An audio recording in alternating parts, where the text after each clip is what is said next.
Shalom dan selamat pagi. Sebelum kita melakukan aktivitas kehidupan kita hari ini, mari kita datang kepada Tuhan untuk mendengar firman-Nya. Kita berdoa terlebih dahulu.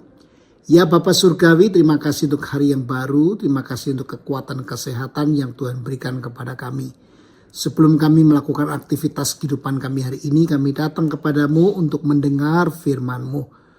Bukalah hati kami ya Tuhan supaya kami boleh melihat hal-hal yang indah yang menimbulkan pengharapan dalam kehidupan kami untuk kami boleh menjalani hidup dengan baik dan memuliakan nama Tuhan. Berbicaralah kepada kami dan teguhkanlah iman kami.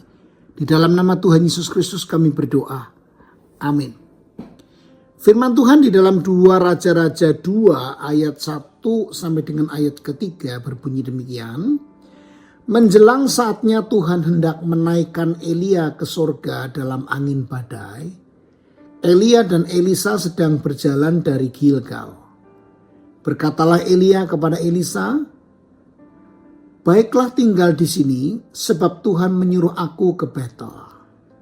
Tetapi Elisa menjawab, "Demi Tuhan yang hidup dan demi hidupmu sendiri, sesungguhnya aku tidak akan meninggalkan engkau."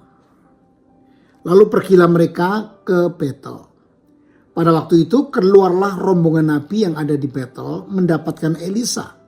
Lalu berkatalah mereka kepadanya, "Sudahkah engkau tahu bahwa pada hari ini tuanmu akan diambil daripadamu oleh Tuhan terangkat ke surga?" Jawabnya, "Aku juga tahu." Diamlah. Bapak Ibu Saudara yang dikasihi Tuhan, kita semua pernah merasa takut akan masa depan. Kita tidak tahu apa yang akan terjadi besok, bahkan beberapa menit ke depan pun kita tidak tahu. Nah, tetapi firman Tuhan hari ini mengingatkan kita, di tengah dunia yang rusak, ada masa depan yang mulia bagi setiap anak Tuhan. Kisah ini membawa kita kepada seorang nabi besar yaitu Elia. Ia hidup di masa yang sulit, di bawah pemerintahan yang jahat, penuh tekanan dan ancaman. Bahkan ia pernah merasa sendirian. Tetapi hidup Elia tidak berakhir dalam kesepian atau kegagalan. Sebaliknya, ia mengalami sesuatu yang luar biasa. Dia terangkat ke surga. Nah, mari kita akan melihat ada 3 kebenaran atau pelajaran penting untuk kita hari ini. Yang pertama, Tuhan tetap memegang kendali atas masa depan kita. Ketika tiba waktunya, Tuhan sendiri yang datang menjemput Elia. Dalam kitab 2 Raja-Raja 2 ayat 11 diceritakan bagaimana kereta dan kuda berapi membawa Elia naik ke surga. Nah, ini bukan sekedar peristiwa ajaib Bapak Ibu. Ini adalah tanda bahwa Tuhan berdaulat penuh atas hidup dan akhir kehidupan umatnya. Dan ini apa artinya bagi kita? Masa depan kita bukan kebetulan. Hidup kita ada di tangan Tuhan. Yang kedua pelajarannya.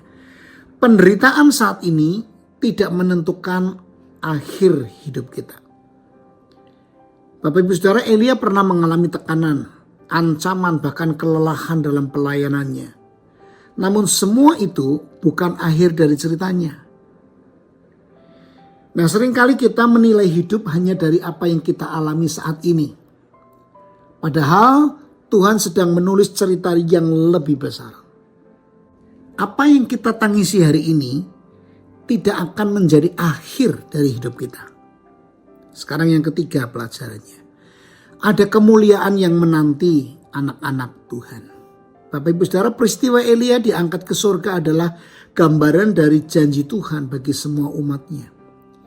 Yesus berkata dalam Injil Yohanes 14 ayat 3 bahwa ia pergi untuk menyediakan tempat bagi kita dan akan datang kembali untuk membawa kita bersamanya.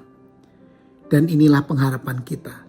Bukan hanya hidup yang lebih baik di dunia ini, tetapi hidup kekal bersama Tuhan.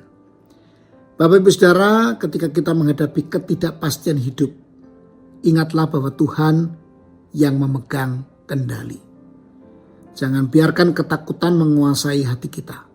Sebaliknya, pandanglah melampaui keadaan saat ini kepada janji Tuhan yang kekal. Kita mungkin tidak tahu masa depan dan pasti tidak tahu. Tetapi kita mengenal Tuhan yang memegang masa depan itu. Mari kita berdoa.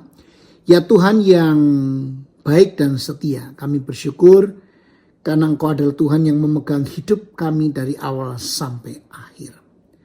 Ampuni kami kalau kami sering hidup dalam ketakutan dan kekhawatiran seolah-olah Engkau tidak bekerja dalam kehidupan kami.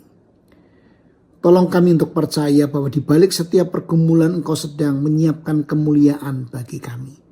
Kuatkan iman kami ya Tuhan agar kami tetap setia berjalan bersama-Mu sampai pada akhirnya kami boleh bersama Engkau selama-lamanya. Berkatilah umat-Mu yang hari ini mendengar sabda-Mu. Dalam nama Tuhan Yesus kami berdoa. Amin.